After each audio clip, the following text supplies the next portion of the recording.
Bandiraɓe sehilaɓe heɗotoɓe radio Jowol Sare Jamhire mon en garti hannde oɗo ñalawma alarba 12 lewru février hitande ujunaji 2025 adduno habaruji moɗon ɗemgal Pulaar titre men ɓurɗo mawnude ko toon to États-Unis puɗɗoɗen ɗum noon ko juge fédéral goto kadi ne wayno yamiri hannde hono kanko Donald Trump yo continue peeje ɗe wonno pour wiide kala jiɗɗo yaade retraite taw ko liggotoɗo e gouvernement fédéral yo ene wawi yaade retraite o yoɓe ko wino ɗum ko kono kanko Donald Trump ene wayno kadi kanko hoore makko saltima ɗum o wi wonde han kadi ala mo rokkata oɗon chance ma en jaaki toon kadi toon to Washington e ƴeewen hono kanko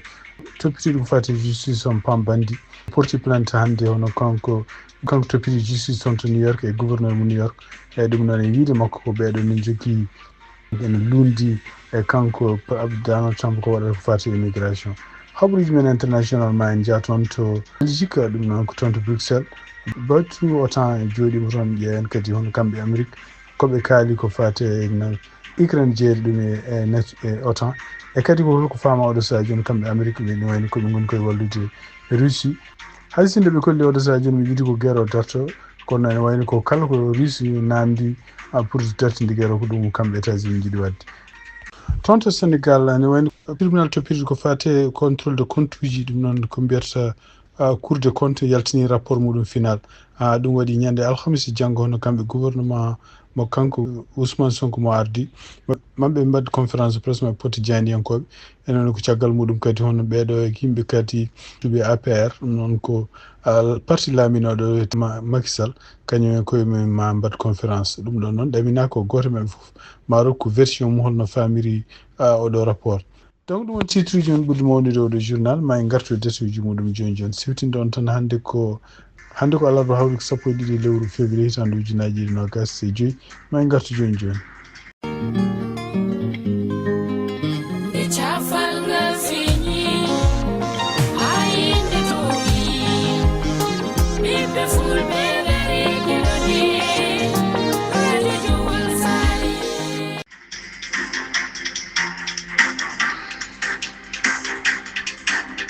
bandiraɓe sehilaɓe heɗotoɓe radio Jowol Sare Jamhire mon no mbinoɗen ni habaruji men puɗɗoɗen ko toon to Washington tugnade ko yalti CNN no juge goto fédéral gonɗo toon to Boston yamirimo hono kanko président Trump yo hutoro peeje ɗe o joguino pour wiide yimɓe liggotoɓe taw koye bureau ji fédéral pour so tawi ne jiiɗi yaade retraite omo wawi rokkude ɗumen jaaha retraite haade makko segde ɗumen ɗon siftinde on tan ɗum ɗo koko bloqueno ɗeɗo balɗe fof wonde ko juge goɗɗo kadi fédéral wino ɗum ɗo ko hunde illégal surtout henne kadi ɓeɗo yen yimɓe liggotoɓe bureau ji fédéral ne jeeya hen yimɓe liggotonoɓe USAID walla e gomuji goɗɗi laamu ko wawi wonde fof ene woni ko caggal mum kanko Donald Trump kadi haaluji ɗi o haali o wi wonde ko winomo rokka yimɓeɓe en délai pour ha alhamisa o yeto ñande 6 lewru février ene woni o yalti hen ɗum noon hankkadi ene woni ko kanko Donald Trump o wi wonde ko kala mo kollunoɗo wonde ko jogorano jabde ko wi ɗum ko ene woni ko ceeko ɗum hande toon to maison blanche kadi tugnade kadi habaruji gummiriɗi toon ɗo bureau makko kanko gardinaɗo justice mo États-Unis noon kanko Pam Bandi e tugnade habaruji jaltude hannde wiyama wonde kanko hoore makko o porti plainte hono Letitia James ɗum noon ko gardiɗo justice toon to New York e kanko kadi gouverneur mo New York ɗum noon e wiide mabɓe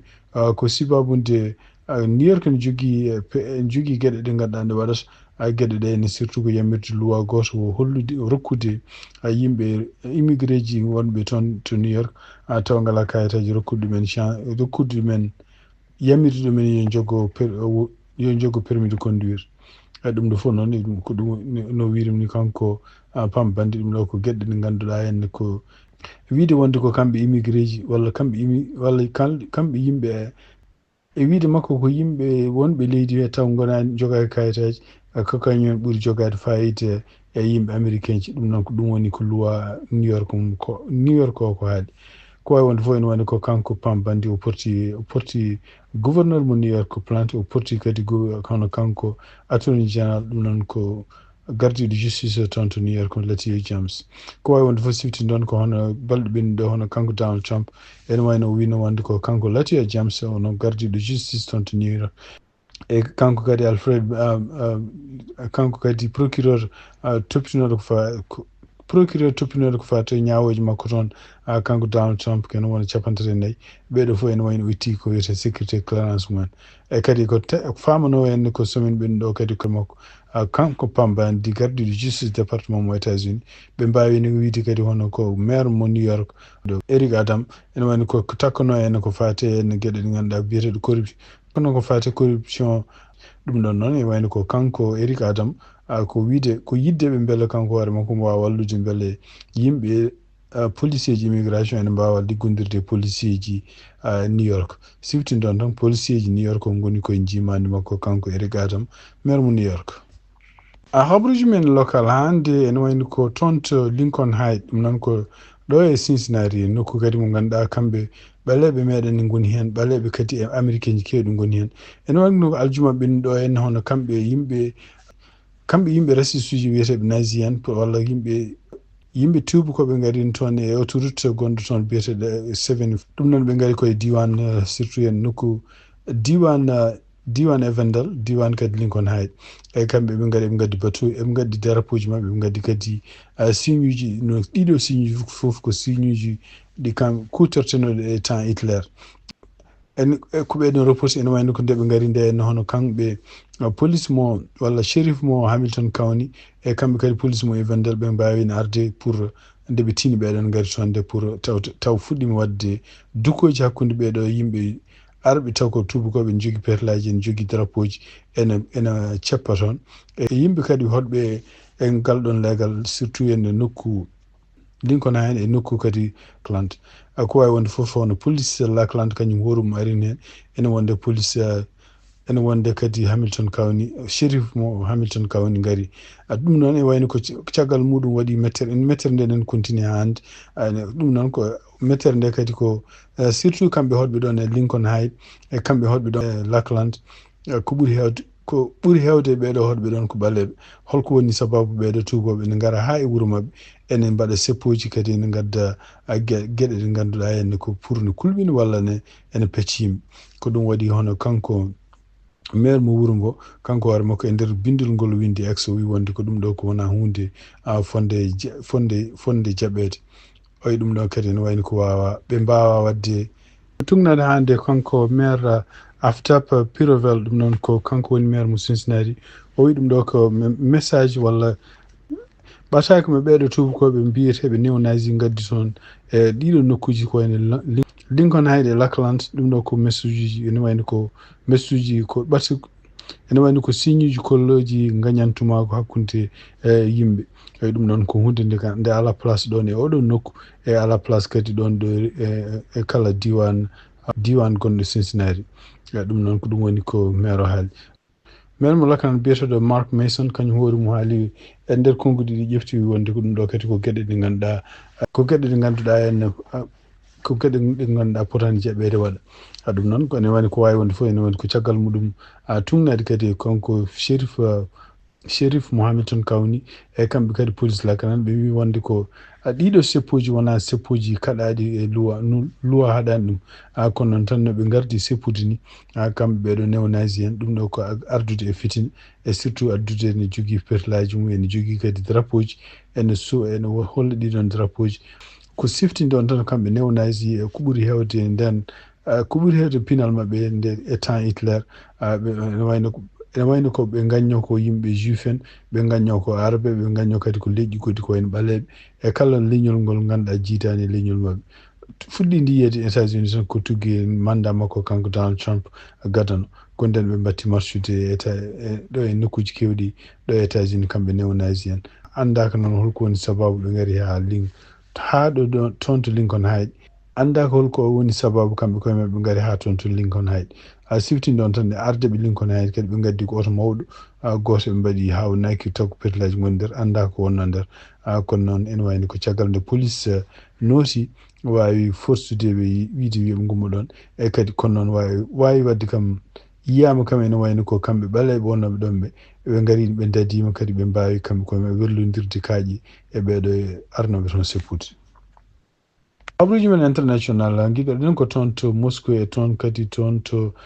Kiev tugnade hande habruji gomiriɗe toon to Maison Blanche kanko Donald Trump o wawi jokkodirde e Vladimir Zelensky o wawi jokkodirde kadi e Vladimir Putin ɗum noon ko ƴewde holno jaam dañita toon to Ukraine ko ɗum waɗi kanko secrétaire makko deputy ko fate défense gonɗo ñallude toon to Bruxelles hannde e nder konngol e nder konngudi ɗi o ƴefti toon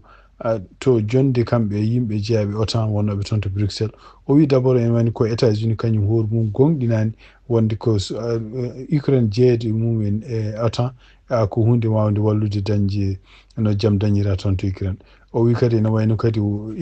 kamɓe kadi États-Unis ɓe gonɗinani wonde Ukraine foti artude heɓtetude leyɗele ɗe jogino gila duuɓi ɓennuɗi ɗum noon ko gila duuɓi hitande ujunnaji ɗiɗi e sappo e nayyi donc e nder hitande ujunnaji ɗiɗi e sappo e nayyi ko kamɓe russinaɓe ko nden ɓe nangi ɓe keftu nokku baɗɗo fayida gonɗo toon to jeenoɗo Ukraine biyeteɗo Crimea ene wani eɓeɗen continue occupé ɗum ha hannde oɗo saaha hannde ɗo jarten ɗo tugnani ha hannde ko radio France international habri ene wayno ko kamɓe yimɓe jeeyaɓe OTAN oɗo eɓe jogui fayre wonde ko États-Unis ene wayno ko woni koye rokkude kamɓe Russie kala koɓe namdi pour beele Russie ne jaɓa arde haalde deññude guerre gonɗo toon to Ukraine tugnade noon e ko ummi toon to Ukraine ono kanko président Vladimir Zelensky o wi wonde ko leyɗele kankone ɗe occupé toon to Russie ɗi o wawata ɗaccide ɗum tan ko so tawi Russie naɓe ene ɗacca leyɗele makko foof leyɗele ɗe makko fof noon ene wayno haalta hen ko surtout en ko Crimea e leyɗele ɗe ɓe occupé kadi tugui hitande ujunnaji ɗiɗi nogas e ɗiɗi ha ɗo jarten ɗo oɗo ñalawma hannde donc ha hannde tugnade ha hannde kanko Donald Trump ko haali wi wonde ko caggal nde o haalde e kamɓe ɓe ɗiɗo président ji ɗi o famni ko alay saago guerre o darto ko yaaci donc andaka taw holko woni hol peeje deweteɗe ha ɗum ha oɗo guerre darto habruji men international toon to Sénégal e tugnadi kadi ko yalti hannde e journal biyeteɗo Sénégal hono rapport mo mbiyata kamɓe cour de compte yaltini rapport muɗum final e oɗon rapport final kadi e tugnade hannde koɓe kalata koɓe mbi wonde ko rapport o ne waɗi gueɗe ɗe ngannduɗaa ne ngoni heen taw ko gueɗe ɗe no ɓuri bonde ni e ko Ousmane Sonko haalanno ko ɗum noon tugnade kadi e ko yalti toon to Sénégal ɓe kolli rapport ɓe mbi won gueɗe gonɗe heen e surtout ne holla heen hono kuuɓeji kewɗe taw ko kuuɓeji ɗe ngannduɗaa taw ko kuuɓeji état enen taw ne jeeya société nationale de gestion et d' exploitation du patrimoine ha hannde tugnade Sénégal ko haali mbi rapport o ko rapport tuggi hitande ujunnaji ɗiɗi e sappo e jeenayyi ha ɗum noon ko 31 mars hitande ujunnaji ɗiɗi e sappo e jeenayyi ha yettanima hitande ujunnaji ɗiɗi e nogas e nayyi ɗum noon ko oɗon rapport kadi mbino ɓe mbiri ni rapport o yalti ko ñande alarba hannde sappo e ɗiɗi lewru février e ɗum noon ko ɗum waɗi hono kanko Ousmane Sonko hawnaki mo huccite janggo ñalawma alhamisa jeyndiyankoɓe pour wawde haalde gueɗe ɗe ngannduɗa parɗe rapport o no rapport o sifira ni kam wiya wonde ko haala hen ko ɓurti ni ko Ousmane Sonko haalno ko fate en hawnaki no kalisaji bonnira hen e oɗo dumu no kalata hitande ujunnaji ɗiɗi e sappo e jeenayyi ha hitande ujunnaji ɗiɗi nogas nayyi donc to banggue mabɓe kamɓe APR ɗum noon ko yimɓe ɓe ngannduɗa jeeyaɓe parti makko kanko Macky Sall ene wayno kamɓe koye maɓe gar ɓe pottite e jeyndiyankoɓe kadi kamɓe nen ñande alhamisa janggo caggal nde kamɓe Ousmane Sonko nde ɓe kalde jeyndiyankoɓe andaka noon goto maɓɓe fof holko jogori haalde e kadi rapport o détail uji muɗum holno wayi kono noon ko fama tan ɗum ko publié e Sénégal e mbi wonde ko détail uji gonɗi e rapport ɗi en ɓurti détail uji ni ɗi Ousmane Sonko en kalnoɗi ha hande toon Sénégal ko siftinɗen toon ko janggo kanko Farba Ngom ene wona o fottata e ñawoɓe mbiyeteɓe ñawoɓe ɗum noon ko yimɓe wiyeteɓe juge d' instruction ɗum noon ene ɗamina kaka ndewo ko ene ɗamina hawnaki so tawi o accitama ki hiidema kamɓe avocat ji makko ɓe garta ɓe kuccita e jeyandiyankoɓe ko ɗum waɗi hono yimɓe ɓe ngannduɗa jeeyaɓe groupe o ene wayno organisé ene wayno ko groupe kewɗo ndendi hannde toon to Sénégal ɗum noon ko militant ji jeeyaɓe alliance pour la république au Sénégal e kañumen koye men mbi wonde ko oɗo politique baɗeteɗo oɗo saha joni pour hutorade justice mo Sénégal habde kala neɗɗo mo ngannduɗa lundiɗo ɗum ɗum ɗo ko hunde nde fonde nattude donc mbi wonde ko kala mo yiɗi konngol maɓɓe kala mo yiɗi gañade Fouta alay sago considére Fuutankoɓe alay sago yiɗi Fuutankoɓe e wawa respectude kadi Fuutankoɓe wawa wallude ɗum kadi e ɓamtare muɗum no farabu ngam waɗirta ɗum ni ɗum noon kadi ko konngudi kamɓe kala ɗum donc tun natare konngol biyeteɗo kanko Moussa Bocar Thiam ɗum kadi ene wayno ko kanko e sehila makko mbi wonde ko caggal lebbi sappo nde ɓe batti haqqille maɓɓe e oɗo gouvernement kesso ɓe mbawi famde joni ko Sénégal woni koye nokku mum wiyata ko désespoir ɗum noon ko ɓernde mum koko taƴi eyyi ɗum noon kadi woni koye nokku kadi ko kañum hoore mum ko gañiɗo sibabunde gueɗe ɗe fadano noon taw ko gueɗe ɗe godani promesse aji mbiyata ɗum taw koye gueɗe ɗe ganduɗa ko hutorade penal hutorade kadi majjinde yimɓe e kadi kadi hollude wonde ko ala hattanani wawde wadde hunde e cemte ɗum e cemte ɗum ɗo fof ene wayno kadi ko wasde kadi wodi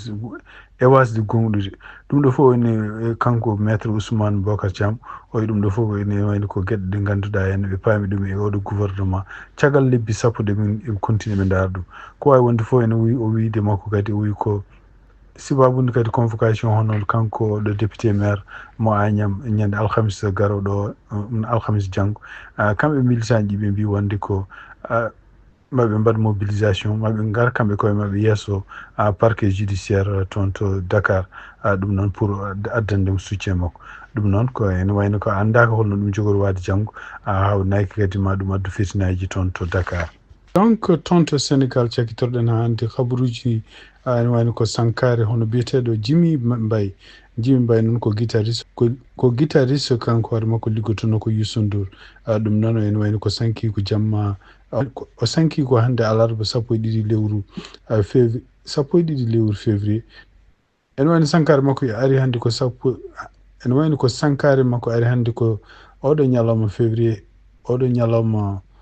alarba 12 lewru février hitande ujunnaje ɗiɗi e nogas joyyi kanko Jimi Mbaye noon ko neɗɗo guitariste mawɗo kadi ko ɓoyde Youssou Ndour no fewi e kadi ene wayno ko hono kanko donc ɗum noon e tugnade hande ko kamɓe Sénégal o kaali mbi wonde ko kanko oɗo Jimi Mbaye o wondi e Youssou Ndour kene wonde duuɓi 40 ɗum noon ko super étoile hono kanko kadi biyeteɗo El Hadji Mansour Mbaye kañum hoore mum waɗi e makko hommage mawɗo toon to télévision e TFM noon ko mo Youssou Ndour jeeyi ɗum noon ko ɗum woni toon hande ɗum noon ko ene wayno ko kamɓe Sénégal ɓe perdi artiste mawɗo e inde makko kanko Jimi Mbaye tugnade hande ko yalti toon to télévision ngaji Sénégal et Sénégal bandiraɓe sehilaɓe heɗotoɓe radio Diowo Sar ko ɗi habaruji jogonnoon hande ɗemgal Pulaar siftindon tan hande ko alarba 12 lewru février hitande ujunnaje 20 joyyi yen mbaalo jaam on jarama ha janggo kadi